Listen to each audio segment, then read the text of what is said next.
Welcome back to the channel. A lot earlier than usual. We just thought we'd bring a very special 30-minute episode on today's and the rest of the weekend's football. We'll go into more detail on Tuesday's podcast, but thought there was so much at stake today. It was great to get on and have a chat. So much to talk about. It was the Super Sunday everyone was looking forward to, and it definitely delivered, especially in that second game. We've got Owen and Darren and Stefan on, so we've got a full panel here tonight to talk about the football for the next 30 minutes or so. So let's start with Owen. Owen, what did you make of today's football? Obviously, we'll start with Liverpool and Man City. Great game. It really lived up to expectations. It was breathless from minute one to 90. Like I said all week we would get a point. No, nobody gave us a chance to get a point. But I said the Anfield factor would have an impact, and it did. Because to be fair to City in the first half, I thought they dominated us. Like they could have been out of sight. But seeing the second half, then I think that's the worst I've seen Man City play in a long time. I thought we were excellent, and if we could have took our chances when they came, it could have been a different story. Obviously, in my opinion, we should have had a penalty at the end, but we'll get on to that. But how it leaves things now, hopefully now Arsenal, Man City play at a draw, and we can take advantage of it. But we'll see. Before we bring Stefan on, we'll speak to Darren. Darren, what was your thoughts on today's game? See, to be fair, before when the team news came out, we had a feeling anyway, Konate wouldn't make it from after what happened on Thursday night. But when the team news came out and there was no Robinson, and they were playing Gomez at left back, they started. I was like, whoa! I wasn't too. I actually was fearing the worst. But even whenever Man City scored, it was like I still thought, oh no, we're on this. We're still on it. They weren't actually bombarding us with chances, and we were getting out down the wing. We Diaz over and over again, and I thought to myself, we're still on. We if we get a goal before halftime, we could go on, kick on. But no, it was a brilliant game. To be fair, the end of the game, we should have a penalty, but as Owen says, we'll get on to that. But no. After the game was over, I'm confident for the rest of the season. Even doesn't matter who we put out.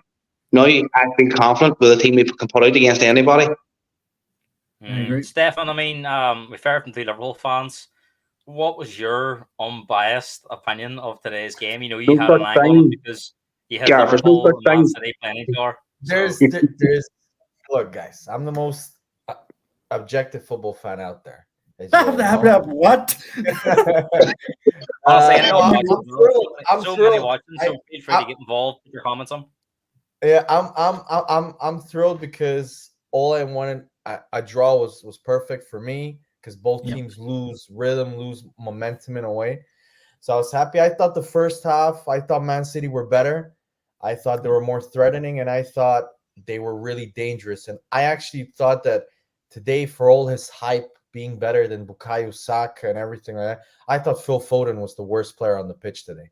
If I'm being honest, I honestly, the amount of times Phil Foden, I remember there was one chance in the first half where he got into the box, and for some reason his final ball was horrific. He chipped it over the keeper, and it went out.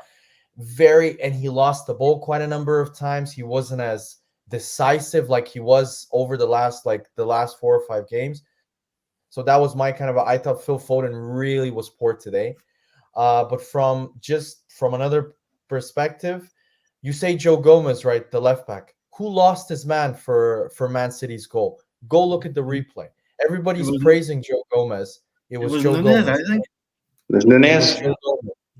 It was Gomez. Go watch the replay. It was Gomez's guy, guys. I know everybody's praising him for being this great defender. Go watch the replay. He lost his man. And the guy, John Stones, scored as a result. So, okay, I love Joe Gomez. I hope he continues to play for you guys. But yeah, I just want to point that out. But second half, I thought Liverpool came out all guns blazing. Anfield, of course, it's super difficult to play. And for the first time, maybe since the Aston Villa game, I thought Man City, because Owen said they've never looked worse. They have. I'm sorry, Owen. Aston Villa, just tore them to pieces in both halves. You guys in the second half got on them. they look really, really they look scared, man. The only person that was kind of playing at a reasonable level was Rodri, I thought, but they just looked looked rattled in the second half, and I thought Liverpool definitely deserved to get a point, even a win, based on the actual chances they got. But then, if you look at the second half and the quality of the chances, the best chance fell to Man City. Doku, that ball spins a little bit more to the left, it's a goal. It hits the post and perfectly, Diaz must have an unbelievable chance as well. But they were the two Diaz big also, chances of the second half. No, Diaz, but Diaz was offside. I don't know if you guys saw. He was offside. Was it? No, not the one from Salah. He was onside for that one. I remember there was a chance where it was a big chance, but he was offside. It was going to be called offside. Even I think it was the one where he took a touch instead of shooting. Yeah, but the one that Salah played him free was definitely. But I was shocked. Just the final thing, just the defending for Man City, the amount of chances that they can see. Like I thought Ake today was horrific. I thought was terrible. Stefan, sorry to jump on, but I think what you're saying is right, because it's something that we've been associating with Man City this year. They're giving teams opportunities differently last season. Lads, what we're going to do is we're going to break the game down in the next 10 minutes or so. Before we focus on the title race, because we're only on for a short period of time. So let's talk about the first half, Owen, because Stefan did make a good point that I definitely think the first half, Man City were a better team. Not by, it wasn't like a country mile compared to the second half where I thought Liverpool were dominant. Man City were better first half. Liverpool had spells, but Man City were in control of that first half, and especially at the start of the game, first 10 minutes, I was feared for Liverpool, because in them first 10 minutes, Alvarez was getting a lot of space down the left-hand side. But what was your assessment going on to half-time? I mean, Man City probably definitely deserved their 1-0 lead. Aye, they did. They deserved their 1-0 lead, and they could have extended it. But then again, we Sabitzer probably should have scored to make it 1-1 before halftime. But I agree with Darren. Like, I was thinking, if we can get the halftime 1-0 down, I think we can come out in the second half and get a goal. And thankfully, Ederson decided to be Ederson and do something stupid, and we got a pen, and we dispatched that. And I think from then on, Man City just couldn't love us, and unfortunately, we couldn't take our chances. But I do want to ask, was Haaland playing today? I didn't see him. I think he was in Van Dijk's pocket all game. That's true. It was poor. But no, I definitely, it's a missed opportunity. But I would have taken a draw before kickoff. Yeah, Darren, I know you have to drop off. You have to drop off here. Just got your message. I just got unexpected there, lads. Sorry. Give me your 2-minute summary on today and how you think the title race is going to go. I think it's going to go down the wire, lads. I don't think that point would have done any of the two teams any harm today, to be fair. Because of the next league game, Man City have to play Arsenal. That could be more important than the league, because of the fact that I do fancy City they get something from the Arsenal game at the Etihad. So if Liverpool get a good result against Brighton before that, and we have a 2 or 3 point gap, whoever it is, I think because of the momentum we have at the minute, and whoever we put out there, we can get a result against them. I think we're good to go. Like I fancy us now to go on. I'm very confident after the game that we played today. I think we're good. But look, I'm sorry. I just had a couple of people out here, and it wasn't expected. You're all good, Darren. Thanks for joining us. All right. See you later on. All right, cheers. Stefan, we're going to come to you next, Stefan. Owen summed up the first half quite well. What was your thoughts on the second half? Because Man City at halftime, I really couldn't see them surround. I thought Man City edged the first half. I thought, yes, Liverpool would come out second half, but I didn't expect that. I mean, from 45 to 75 minutes, it was one-way traffic. Man City couldn't really get going. I mean, you've been quite critical of Liverpool this season. Were you surprised they were able to do that to Man City for them 30 minutes or so? No, because Liverpool play very differently at home compared to away. So in terms of, for me, they were always going to get hyped at Anfield. Klopp was always going to use that factor. It's his last, big time match against Man City. Of course, the players are going to be extra motivated. I wasn't surprised that they came out. And you said it, Gareth. City defensively have not looked sound whatsoever. Today, Ake was, when I saw Harvey Elliott, I was like, what? I was shocked when I saw Javier.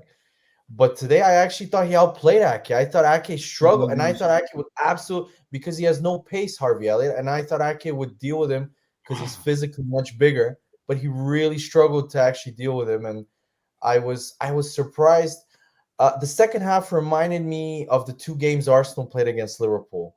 The FA Cup first half, especially when Arsenal just absolutely just battered Liverpool. I don't know how we didn't score, and it was similar in this game. And then the second, I wouldn't say it was as dominant as that, but I would say the second half was more like the second game where it went through, and where Arsenal were dominant, but we weren't creating as. We had one or two really big chances, but it wasn't like chance after chance after chance after chance. But I just thought Liverpool deserved at least a point. Even, I mean, you could argue on terms of the XG, the stats, everything. They deserve to win the game in the end, but I'm glad they did it. It's a draw for us, so it's good for my team. So before we move on to talk about Arsenal and the rest, the title race and how it looks now, I think we have to talk about the decision at the end of the game. Of course. I mean, of course, I have to be honest, right? From in live play, I was actually in a pub watching it, and I says, I think this might be a penalty. Same. And then they come back, and once I had a replay of it, I was convinced VAR would have a look at it. It was a very quick VAR check going, only about 30 seconds, and they moved on. Why do you think they didn't decide to take maybe longer or get involved and maybe send the referee to have a look at it? Because it looked like a foul. So, I mean, did the pressure get to them by game? They don't want to get involved? I don't know. That could be it, but I don't care what anyone else on the pitch. That's a penalty, or sorry, a foul. Like if that happens in the middle of the pitch, it's a free kick. I just think the ref. I don't really blame the ref because, like, he probably didn't see it in real time. But why wasn't he not? Why was he not sent to the monitor? At least sent to the monitor and then make his own decision. Yes, Docky got a bit of the ball, but he kicked him in the chest. It's like, what more do you have to do to get a penalty these days? I know. Stefan, what was your view on it? I agree with Owen to some. I watched the replay again, Gareth. So he doesn't kick McAllister. McAllister runs onto his foot more, and he gets a big chunk of that. I think the reason was that it has to be beyond doubt to go to the monitor. And if you go watch the replay again, guys, McAllister more so runs into his foot rather than he extends his foot and kicks him. And then he also, I think the thing that saved his ass was the fact that he got a big chunk of the ball. If he doesn't get a chunk of the ball, I understand, and I actually think that's initial reaction. I thought this is Liverpool. They've been giving them penalties, all kinds of advantages over the last. This is 100%. They're gonna go to VAR. They're gonna give them this penalty, and they're gonna win. Do you think the right decision was made, or do you think Liverpool should have got one? At first, I thought they were unlucky not to get a pen, but then when I rewatched the replays, I got in a way, and then I think it was in Sky, one of the refs explained as to why they didn't go, because it wasn't beyond a doubt, because he managed to get the ball, and because it was more so McAllister moving towards his foot than him extending his foot. Was it clumsy? Yes. But in terms of, I think it was a 50-50. Like, it could have been given on another day. It could. I don't think it was make a good point there. Do you think it didn't meet the threshold for VAR, or do you think it did? It has to be a penalty. Like, he got the ball, but getting the ball these days doesn't mean anything. Like, we've seen it so many. We've seen it so many times. To be honest, right? See, in situations like this, I think the English Premier League are so far behind the rest of Europe, because I agree. I don't know if anyone watched the Freiburg and West Ham game the other night, where there was an incident at the end of the game where they sent the referee over to help. Well, they sent the referee over to have a look at it, and he decided to stick with his original decision. I think Michael Oliver should have been given the same choice. If he goes over and looks at it and says, "You know what, I'm happy with my decision," that's fair enough. But I think he should be. It seems to be in England, they're only sent to the monitor when it's really, really obvious, and it's always overturned. I think they should be sent over for the 50-50s as well, so at least then they can make their mind up on it. I think it's the game was really. I also think the ref got scared. I think he got scared from a moment where he was like, "I'm gonna decide pretty much the game, and potentially I'm gonna decide the title race." because if Liverpool win this game, it could be pivotal. And I thought he refereed it pretty well, to be honest. I thought it was a strong performance. This is my problem too. If that gets given as a penalty, it doesn't get overturned. Like I agree, but that's what I mean. That's why I say it's 50-50. On another day, but it shouldn't be like that. Surely it should be that the referee gets to make his own mind up, seeing it a second time, because we seem to be the only league in Europe that you only go to the monitor when it's a mistake, an obvious mistake. No, you don't really see. Has there been any referee this year that's went to the monitor in the English league and it's not been overturned? No, no, guys, you're wrong. You're wrong. ESPN did a stat where every time they go to the monitor, if they go to the monitor, it gets over. If it's checked, it gets overturned, like over 90% more. So I would say this season it's 100%. I can't think of one decision. You're almost If he goes to the monitor, it's almost guaranteed that he's going to give it. That's not the same in every other league. No, it's not. It's not like I do think this needs looked at for next season. I've told you this before, Gareth. The Bulgarian league, I watched them use VAR here. It's way better. It's faster. It's clear. It's way better. And for me, it's a joke that in the UK, where there's the most amount of money, you have the best league in the world, and you have such poor officiating and reffing. But for me, for example, I'm just going to give you an example. Man City, Man United. Go watch Brentford Arsenal, the Trossard and the Gabriel incidents. They give Man City literally, it's a carbon copy. It's actually worse. Trossard, he holds him by his neck and pulls him back. In the Man City Man United game, they give that as a pen. Against Arsenal, they don't give it as a pen. So nobody knows. Maybe it's just me, but I'm convinced if that was already about Man City would have got the penalty. I'm convinced of that. I'm convinced of it. I don't know. Conspiracy theories. Liverpool and Arsenal fans are the worst for conspiracy theories. Anyway, let's talk about the title race, because we've got about 10 minutes or so left. Owen, does this make Arsenal the new favourites for the title race? They are top on goal difference. It's now in their own hands. They go and beat Man City. Now, that's no mean feat, but going to the FA and winning isn't something that teams do regularly.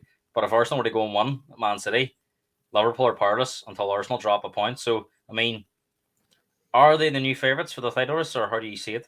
Nah, Man City are still favourites. I do expect Man City to go and beat Arsenal. Although, in a dream scenario for me, obviously I want Liverpool to win the league. But if it comes down to Arsenal, Man City, I'll have my Arsenal top on. I don't want Man City to win anything. But unfortunately, I do think they're still favourites. But Arsenal are playing well, and if they go and get a result that they had, then I think Arsenal are. I can't see them dropping much points, so it'll be interesting. But for now, I'm saying Man City, but that could change in a few weeks. Stefan, Owen still feels Man City are favourites despite being third. How do you see it? No, I agree with Owen based on precedent, but based on history, yes. But I would say Arsenal are slight favourites, and that's maybe at 52-53% based on our goal difference. I really think that's big. I really think at the end of the season that's going to be big. I really think that's going to help us. Sorry, if Man City and Arsenal draw, do you think that makes Liverpool favourites? No, Gareth, because all it takes is one bad result. You're not going to get 3 teams winning every single. Look at Arsenal. Arsenal against Brentford. Everybody was expecting a 4-0, 5-0 win. We really struggled. You never know. You think it's very much 33% chance each now at this stage? Yeah, I would say maybe you could give Man City a couple more percent, but I really think if you look at their performance metrics, they really have not been doing well the last month or so. They really have not been in form. Liverpool, I would say, Owen's going to get annoyed, have been fortunate based on the chances that they concede, and I think that's gonna catch up with them in a game where maybe their attack isn't fully firing, where the other team might score and then they'll struggle to come back. But for me, I look at the way Arsenal play, and everybody. I'm so amazed at how much respect Arsenal is given now. Everybody's saying Arsenal are going to go to the Etihad and they should win and stuff like that. But it's still the Etihad. It's still City. I will be happy if we go there and get a draw based on our record there. It's terrible. So I would be happy with a draw. A point at the Etihad is fine for me. But I agree. Based based on the chances that I saw today, we can get at City, man. We can give them a lot Definitely, of problems. definitely. I think Arsenal go there. We'll go there with every confidence they can get a result. I I don't I know honestly, It could be an hour draw. I but honestly like. I'm telling you I right now, honestly if think, Ake if Ake plays like this against Bukayo Saka, it's gonna be a yeah. long day. It's gonna be a I long day. Go, Because sorry, go ahead Bukayo's there. gonna Owen. I honestly think either one of the three teams can win it. It's just who has the capacity to go on and win and run. And obviously, I'm hoping it's Stamina. us, but we'll see. Lads, we're going to speak for the last 8 minutes or so on the early game today. I mean, no one predicted a result like that. The scoreline, anyway, definitely not. I mean, everyone was saying it was going to be a great Super Sunday. I mean, 45 minutes into that Villa's first game, I was thinking, is this two teams going for the top four? Is this two teams fighting for relegation? Because it was terrible. Maybe that was down to nerves. Maybe it was down to, I don't know. But Spurs started the second half, got the first goal. Second goal, Owen, was shortly followed. Son and Spurs have been quite good at this year. I said I think it was Callum and Mark in the group chat. I says Spurs is like a boom boom team this year. Once they get the first one, the second one just seems to be instant. Yep. What I don't know what that is, but some of the games I've been at the Spurs stadium, they've been 1-0 down and we've had a flash, they've been 2-1 up. So had Villa for 2, and then you really do think, although 2-0 isn't game over, it's a long way back, and then they get a red card. But what was your thoughts on that Spurs game? Because the scoreline in the end's pretty emphatic. You asking me or Steph? You sorry, I won't go ahead. I agree with you. I text you at halftime and said this is a dead game, but then the second half it sort of livened up, and as you say, Madison opened the scoring, and I didn't expect us to go 2-0 up about 3-4 minutes later, but once you go 2-0 up and once they get the red card, which is a Stonewall red card in my opinion, I thought it was a shocking tackle. I just think there was no need for it, but I think John McGinn was just getting frustrated and decided I'm taking you out. But Spurs fully deserved the one. I thought Villa looked. I think it showed that they played on Thursday night. Yeah. I think it showed that they had a game on Thursday because Ollie Watkins was dead from minute one. I thought he was shattered, but for Spurs, it's a big one, and I know now they're still 2 points behind Villa, but with that game in hand, it's slowly creeping up on them, and Villa's wheels seem to be falling off slightly. Stefan, what was your thoughts on today's game? I just thought everything that could go right for Spurs happened, and everything that could go wrong for Villa happened in the second half. I thought.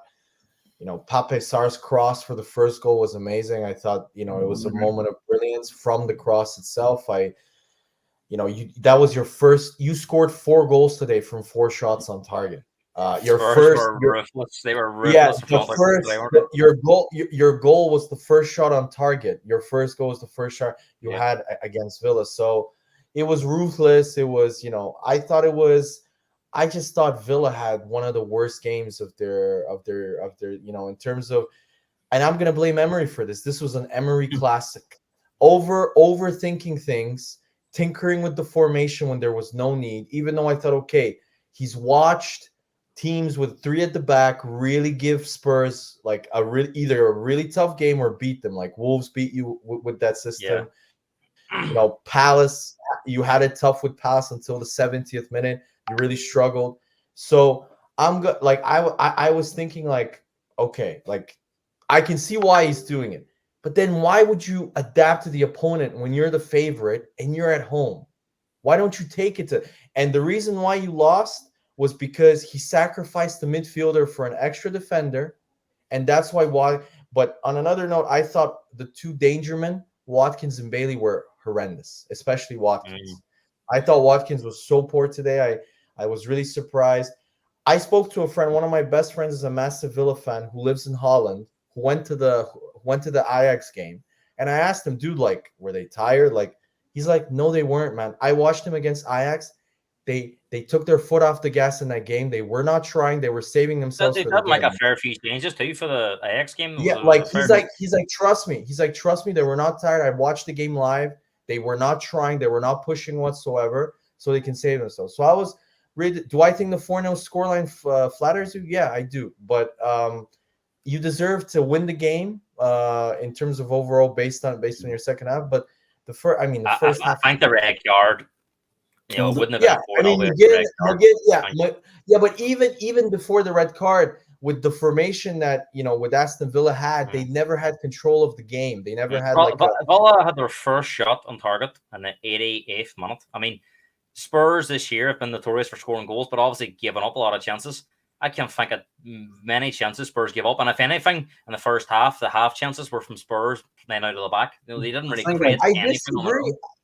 I disagree because I remember some of the breaks that Villa had, the amount of space you guys were giving up. But I think that was more down to Spurs' per passing or anything. In this first half, they were slightly off. But Gareth, you can argue Villa's second goal was Villa's fault. I mean, what was Conzi doing with that pass? So I mean, I thought the game lacked up until. I'll tell you what, Stefan, that's as quiet as Vicario's been in months. Yeah, if that's what I was shocked. I mean, that's a bad sign for Villa that Spurs this year have been notorious for giving up chances, and they'd never really give up a lot today. But wait. Let me just say this. I want to put a dampener. I want to put a little dampener. You're still 2 points behind them, and your game in hand is at Stamford Bridge, where it is the equivalent. You winning at Stamford Bridge is like me trying to get a date with Kate Upton. It's never gonna happen. Once in 33 years, what's happened? That's going to wrap this up because we have about 2 minutes left. I'm going to come to you. Assess the top four of this for me now because, as Stefan rightly pointed out, Villa still have a 2-point lead over Spurs, and I think you actually said to me today, it's still rather be in Villa's position because Spurs still have to go to Stamford Bridge and won that game, which is no mean feat. That hasn't happened very often in the last 30 years, as we just spoke about there. So. But it does give Spurs confidence. It's a psychological boost over Villa. And the fact they've only got the Premier League to worry about, Villa could still be in Europe. Who knows? It could be put out next Thursday. But you would fancy them at home to Ajax, who've been struggling this year, although they have got better. I mean, how do you assess that? And I suppose Man United, that was probably the worst possible result for them too today. That if they were, you always felt if they were going to get Champions League football, it had to be fifth spot. And that even at the minute, that doesn't look likely. I don't really see them now getting involved for that fourth spot. That was the shittest 2-0 win I've ever watched. Jesus I said that to you yesterday. It's like I was the worst game of Sorry, Stefan, you can wrap it up, but Owen, jump you in first there. Spurs favourites for fourth. You would think so. Even I was thinking, even though Villa have the points, Villa still have to play Man City away, so that's going to be a defeat. You would think so. That'll give Spurs a. Spurs still have a spell of playing Man City, Arsenal, and Liverpool as well, so that's not going to be easy. Villa still have to go to Arsenal. They still have to. They still have to play Arsenal. They still have to play Liverpool. So there'll be drop points in there for sure. But for both teams, I think. Stefan, how do you see that risk for fourth place now? I mean, think reluctantly, you said a few times that you think Spurs will just outrun Villa. You sticking by that? Because I told you, man. I know Emery is an Arsenal fan. I remember. Do you guys remember 4 months ago when everybody was like, "Oh, where are you Arsenal fans? Do you regret changing Emery for Arteta?" I remember that hype. Now that has died down now suddenly. So I think Emery, the moment he feels that he has to choose between, if he gets to a semifinal, guys, and then it's really, really tight in terms of top four, I'm telling you guys, he's going to choose to go for the cup. He did it with us when we got to the Europa League final. He did it with Villarreal when they finished outside of the European places but won the Europa League. When they were sixth, I remember when they were in the semifinals and in La Liga. So he'll always prioritize. This time I don't know because it's such a big jump to go from Conference League to Champions League. So I don't know, but in my opinion, the key, Gareth, is how you do in your home games. How are you going to do that? I read that week you have Arsenal at home, you have Man City at home, and then you have Liverpool away. Yeah, I think how you do against us and City, if you can pick up points compared to that, because they have City away, they're gonna get absolutely, destroyed. Arsenal are gonna be out for blood because we lost to them earlier in the season, so we're gonna want revenge. I think we're gonna trounce them. Stefan, sorry, before we finish here, I don't know if you've researched under this, right? But the weekend Spurs play Man City is the weekend of the FA Cup semi-finals. Now, Wolves also play Coventry, who you would expect them to beat. They also play Arsenal that same weekend. So I'm hearing that the Spurs Man City and the Wolves Arsenal is likely to be played the Wednesday after. before the North London derby. So both teams would have a free They're weekend and then play on the Wednesday before. It's gonna be. It's gonna be disgusting. They're gonna shove the Arsenal-Chelsea game right in between those big games. I'm sure of it. They're gonna do that shit on purpose. Apparently, the Chelsea Spurs game scheduled for the weekend before the season finishes as well. It's so. I look, in my opinion, where I'm worried about Spurs, Gareth, is I'm worried you have Newcastle away. You never do well at, like, over the last few years. You haven't done well there. You have Anfield. You're not winning there. Liverpool away is going to be seriously tough. You're not winning. If Liverpool are still right in the title race, they're going to destroy, and they'll want blood for the home win. Yeah, they'll want massive. So you're not winning there. West Ham away. A year. West Ham away. West Ham always play big. All right, Stefan, we will pick this up on Tuesday if you're available, because I know Owen's coming on. You all good for Tuesday? We can pick this up in more detail on Tuesday. Before we go off here, lads, Owen, I'm going to start with you. Give me your top 4 now in order. In order, right? I said Man City are favourites, but I'm still backing our boys. They did, so I'm going to go Liverpool first, Arsenal second, Man City third.